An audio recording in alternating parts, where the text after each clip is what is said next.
Nobody was supposed to be home that Tuesday. My daughter-in-law knew that. My son knew that. That's the only explanation I can think of now for why they got so careless. I'd taken the day off because of my back. 41 years of working construction sites across British Columbia will do that to you.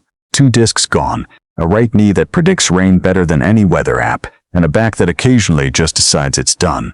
I was 58 years old and I'd earned the right to lie on the couch with a heating pad and watch the game. That's all I planned to do that Tuesday in November. My son Brendan and his wife Trish had moved in 8 months earlier. Brendan had lost his job at the mill in Kamloops, and they'd had to give up the lease on their apartment. They had our granddaughter with them. Abby, 6 years old, with red hair she got from my side and a gap in her front teeth she'd been proud of since September. My wife passed 4 years ago, breast cancer, so the house had been quiet since then. Too quiet. Having Abby there felt like something coming back to life. I didn't hear anything at first. I was in the back bedroom, the heating pad on low, half watching a rerun, because the game didn't start until 3. The house was quiet the way houses are when everyone's supposed to be gone. Brendan had left for a job interview in Kelowna. Trish had said she was taking Abby to her mother's place in Vernon for the week. That's what she'd said. I got up around 11 to get water from the kitchen. My knee was stiff and I moved slow, the way I always did until the joint warmed up. I was filling my glass at the sink when I heard it, a soft sound from somewhere below me. Not pipes, not the furnace clicking on, something rhythmic and faint, coming from the direction of the utility room. I stood still and listened. There it was again, a tapping, deliberate, slow, like someone knocking very quietly on the inside of a door. I told myself it was the water heater. That old unit had been making noises for 2 years and I kept putting off replacing it. I set my glass down and stood there in the kitchen in my socks and listened to the tapping continue, and I almost went back to bed. Almost. The utility room was off the laundry area, past the chest freezer, a door I almost never opened because everything in there was Diane's territory. The water heater, the breaker panel, the deep shelving she'd used for canning. After she passed, I hadn't touched most of it. I kept meaning to clean it out. I never did. I opened the laundry room door. The tapping stopped. I stood in the doorway and waited. The dryer ticked as it cooled. The freezer hummed. Then very quietly it started again. Coming from behind the utility room door, I knocked once on the door and said, "Hello?" which felt ridiculous, like I was introducing myself to the furnace. But I'd heard enough strange things in old houses to know that sometimes you announce yourself before you open a door, just in case. The tapping became frantic, fast and urgent, both fists, something desperate behind it. I yanked the door open. The utility room was dim, lit only by the small window near the ceiling. The shelves along the back wall were still full of Diane's canning jars, dusty now, lined up in rows. The water heater stood in the corner. The breaker panel was on the left wall. Everything looked exactly as I'd last seen it, except for one thing. The door to the crawl space under the house. A low wooden panel set into the base of the back wall, about 2 feet by 2 feet, the kind of access door you only open when a plumber needs to get under there, was latched from the outside. Someone had put a padlock through the latch, a padlock that didn't belong to me. I heard her before I understood what I was seeing. A small voice, muffled, coming through the panel. "Grandpa." My legs went cold from the floor up. "Abby?" I dropped to my knees. "Abby, is that you?" "Grandpa, it's dark. I want to get out." I grabbed the padlock and pulled at it. Heavy, solid, the kind you'd put on a storage unit. I ran back through the laundry room to the kitchen, to the junk drawer, looking for bolt cutters, wire cutters, anything. I found a heavy flathead screwdriver. I ran back. "I'm coming, sweetheart, I'm coming. Just keep talking to me." I worked the screwdriver behind the latch plate and pulled with everything I had. The screws were new, recently put in, and they held for a long moment before the whole bracket pulled free from the wood. I dropped it and yanked the panel open. She was curled up in the dirt, hugging her knees in the dark under the house. She was wearing her pajamas, the ones with the little owls on them. No shoes. She'd been crying long enough that her face was dry now, past tears, that exhausted quiet that kids get when they've cried themselves out. When she saw me, she made a sound I still can't describe. Not quite a word. Something between relief and a sob. I lifted her out of there and held her against my chest, and she grabbed my shirt with both hands and didn't let go. "How long?" I kept saying against the top of her head. "How long were you in there?" "Since last night," she said. "Since after dinner." I counted backward. It was nearly noon. Over 14 hours. I carried her to the kitchen and set her on the counter and got her water, and she drank the whole glass without stopping. Her hands were shaking. There was dirt on her knees, her elbows, in her hair. She had a bruise on her left forearm that was yellowing at the edges, old enough to have been there before yesterday. I looked at that bruise and I felt something settle in me that was very quiet and very cold. "Who put you in there?" I asked her, though I already knew. "Mommy," she said. She said I was bad. She said I had to learn. I wrapped her in the blanket from the couch and called 911. While I was on the phone with the dispatcher, my hands were remarkably steady, steadier than I expected. I told them what I'd found and where we were. I told them about the padlock. I told them about the bruise. The dispatcher kept her voice calm and professional and told me units were on the way and to stay inside. I didn't mention that I was also waiting to hear Brendan's key in the front door. I didn't know yet whether I was hoping for it or dreading it. The RCMP arrived in 11 minutes. 2 officers, a man and a woman, both young enough to make me feel ancient. The woman, Constable, she told me her name, but I kept losing it in the noise of the next hour. Went straight to Abby, sat down on the couch next to her, not looming over her, just at her level. She had a quiet way about her that Abby responded to immediately. She let the officer count her fingers. She answered questions in a small voice. The male officer walked through the utility room with me and looked at the crawl space, and the broken latch and the padlock lying on the floor. He took photographs. He asked me questions in a careful, neutral way that I recognized as the tone people use when they're trying not to alarm you while they figure out how alarmed they should be themselves. "Do you know where your daughter-in-law is now?" I said she'd told me she was going to Vernon. Her mother lived there. I gave them the name and the address as best I could remember it.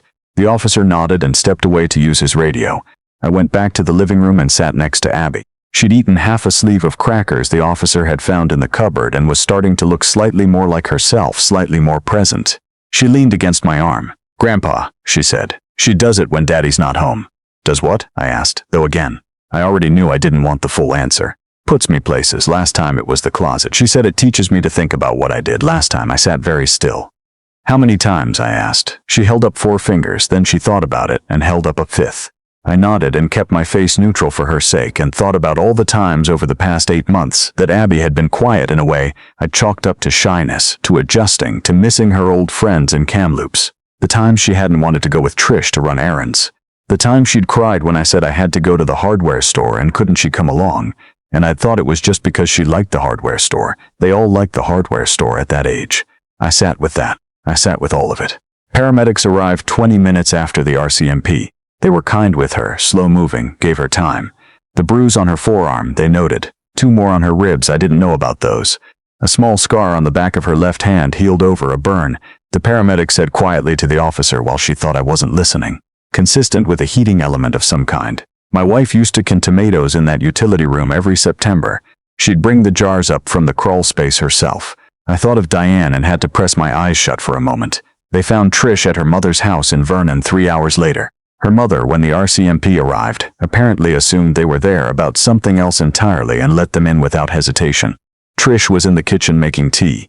She didn't run. She just went very still and put the kettle down carefully like she had all the time in the world. My son was still in Kelowna. He'd been in his interview when it all happened. When the officer reached him on his cell phone, he drove back in under 3 hours, which normally takes 4. I know because I was sitting on my front steps in the November cold waiting when he pulled up. And I know what a man's face looks like when the world has ended for him. He kept saying he didn't know. He kept saying that over and over. I believe him. I've thought about it 1,000 times since, and I believe him. He didn't know. But he also hadn't asked the right questions. He'd seen Abby quiet and hadn't pushed. He'd seen the bruise in September and accepted the explanation about the corner of the coffee table. I'd seen the same bruise and accepted the same explanation. We're the same, my son and I. We trusted because we thought trust was enough. Brendan collapsed on the steps next to me and I put my arms around him the way I hadn't since he was small, and we sat there in the cold while the officers finished their work inside, and neither of us said anything for a long time. Abby went to BC Children's Hospital in Vancouver. She was there for 4 days. Severe dehydration, mild hypothermia from the crawl space. It gets cold under that house. The ground doesn't warm up until June, and the injuries cataloged one by one by a physician who specialized in this kind of work. I didn't know there were physicians who specialized in this kind of work. I know everything now. The physician's name was Dr. Whitfield. She was careful and thorough, and she had the gift of making Abby feel like she was being helped rather than examined. When she spoke to me privately, her voice was steady, but her eyes weren't. "Your granddaughter has injuries in multiple stages of healing," she said. "This has been ongoing for some time. The psychological impact will need sustained support. Children are resilient, but they need the right help and they need consistency. And they need to feel safe." The crawl space investigation turned up something else too. This is the part that took the longest to fully come out, that didn't make the news in the straightforward way the rest of it did. Among Trish's things in the bedroom, in a box in the closet behind her winter clothes, the RCMP found a journal. Not a diary exactly, more like a record. Dates, methods, what she'd done and what Abby had done to earn it. The language in it was calm, methodical, the kind of language people use when they believe completely in what they're writing. She referred to it as structured correction. She'd found a website, a forum, run by someone who called themselves a therapeutic parenting specialist. The forum had been operating for at least 6 years. There were other parents on it, other children. The RCMP brought in a federal unit. It took 8 more months for that investigation to fully unravel. I won't go through all of it here. What I'll tell you is that the person running the forum turned out to be a woman in her late 40s in Mississauga who had no clinical credentials of any kind, who had nonetheless managed to convince dozens of parents across the country that conventional child psychology was weak and permissive, and that real love required something harder. She had a name she used online. She had followers. She had, by the time they arrested her, been linked to 3 child welfare cases resulting in serious injury and 1 resulting in the death of a 7-year-old boy in Thunder Bay in 2019. That boy had been locked in a basement for 3 days in February. When I heard that, I thought about the crawl space under my house, about February in British Columbia, about Abby in her owl pajamas. I had to go outside and stand in the yard and breathe for a while. Trish pled guilty to aggravated assault causing bodily harm and criminal negligence. She received a sentence of 6 years. Her lawyer argued that she had been manipulated by the online forum, that she was herself a victim of the woman in Mississauga, and there was truth in that, but the court made clear that it did not change what she had done to Abby. It didn't change it for me either. Abby's body was the record of what had been done to her, regardless of who had convinced Trish to do it. Brendan was not charged. He lost custody initially, pending an investigation that eventually cleared him. He moved into a small apartment in Penticton and drove to Vancouver to see Abby every weekend she wasn't already with me. I respected him for that. Some men go missing when things get hard. He didn't. Full custody went to me. It was not what I had planned for the back half of my life. I was 58, alone, with a bad back and a house I'd been meaning to sell for 2 years. I became a full-time grandfather instead. I won't pretend the first year was anything but hard. Abby had nightmares. She didn't like closed doors. She had to be able to see me from wherever she was, and if I went into another room, I had to tell her where I was going and how long I'd be. She asked me that question dozens of times a day. "Where are you going, Grandpa? How long will you be gone?" I answered every single time. It seemed like the least I could do. Her therapist was a woman named Dr. Nakamura, based in Kelowna. She had been working with traumatized children for over 20 years, and she had a way of being completely present in a room that I noticed the first time I met her. She told me that Abby's recovery would not be linear, that there would be setbacks, that my job was not to protect her from all difficulty, but to ensure she always had a safe place to return to. "You're the anchor," she told me. "You don't have to have all the answers. You just have to be there." That I could do. The first good day came 6 weeks in. We were at the kitchen table, and Abby was drawing. She'd always loved to draw horses mostly, whole pages of horses, and she was humming something to herself unconsciously, the way kids do when they forget to be watchful.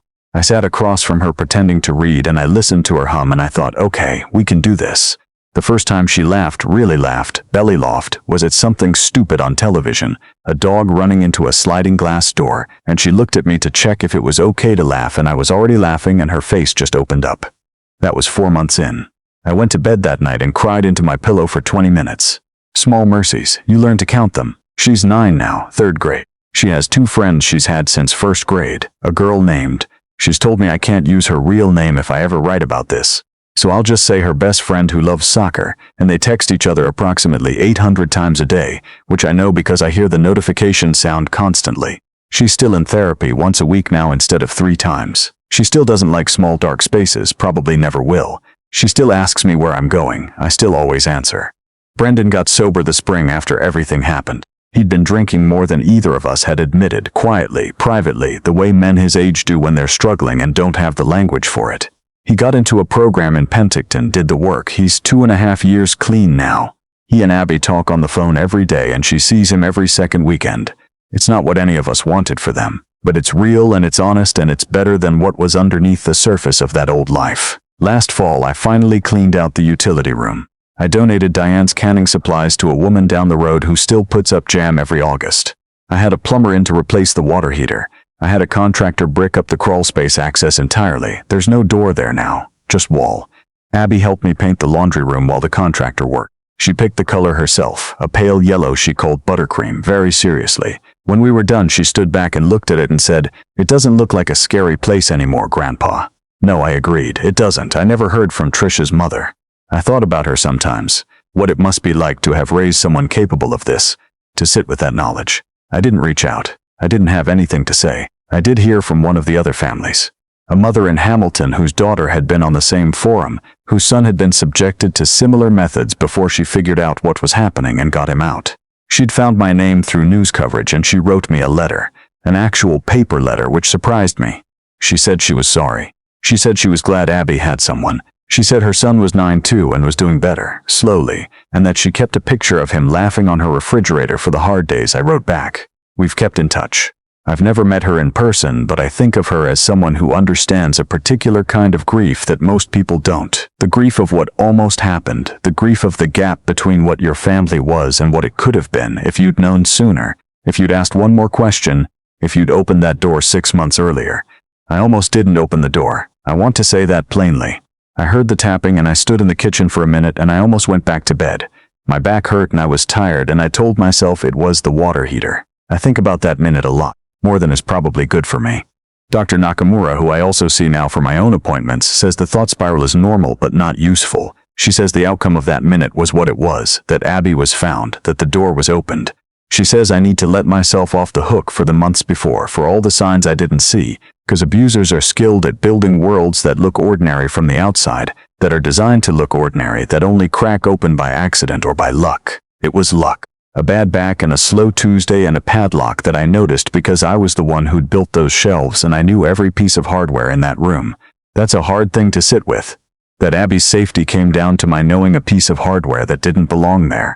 I'd have preferred to be smarter about it, more alert, more the kind of grandfather who sees through things. I wasn't. I just got lucky. She asked me once, a few months ago, if I felt bad that I didn't know sooner. We were driving back from her therapy appointment late afternoon, the Okanagan Hills going orange in the October light, and she just asked it the way kids do, point blank, no preamble. "Yeah," I said. "I do." She was quiet for a moment. Then she said, "You found me though." I kept my eyes on the road. "Yeah, I found you." She turned back to the window. "I think that's what matters," she said. 9 years old and she's already better at this than I am. Last month she had a school project, a short presentation about someone she admired. She chose her dad. She stood up in front of her class and talked about how he'd been going through something hard and decided to get help and how that took courage. She got an A. Brendan cried when she told him. I didn't hear about the crying until Abby told me, but I can imagine it. I still live in the same house. I thought about selling it. I thought about it seriously. But in the end, it's where Diane raised Brendan, and it's where Abby has learned she's safe, and I didn't want to take that from her. The knowing of a place, the way a house becomes part of what safety means to a kid. We planted a garden in the spring. Abby chose tomatoes because she'd seen pictures of Diane's canning jars and decided she wanted to do that someday. We'll see. It's something to work toward. If you've listened to this and something about it felt familiar, a child in your life who's gone quiet, a partner who explains things a little too smoothly, a small voice in you saying something's off, and you keep deciding it's probably nothing, don't decide it's probably nothing. I'm not saying every quiet child is a crisis. I'm saying the tapping was real and I almost didn't open the door, and I thank God every single day that I did. Children tell you what's happening if you listen carefully enough. They tap on walls, they cry at small separations. They hold up fingers to count things they shouldn't have had to count. They ask where you're going and how long you'll be gone, over and over, because the one thing they need to know is whether you'll come back. Come back. That's all. Be the person who comes back. I'm 62 now. My back is still bad. My knee still predicts rain. On the weekends, Abby is with her dad. I sometimes sit on the back porch in the evening and drink my cafés and listen to the house be quiet. The kind of quiet that's actually peaceful now instead of the kind that hides things. And I think about Diane, who would have handled all of this so much better than I did and would never have let me know that, and about Brendan finding his way back, and about a 9-year-old girl choosing tomatoes because she wants something to grow. It's enough. Some days it's more than enough. Some days it's everything.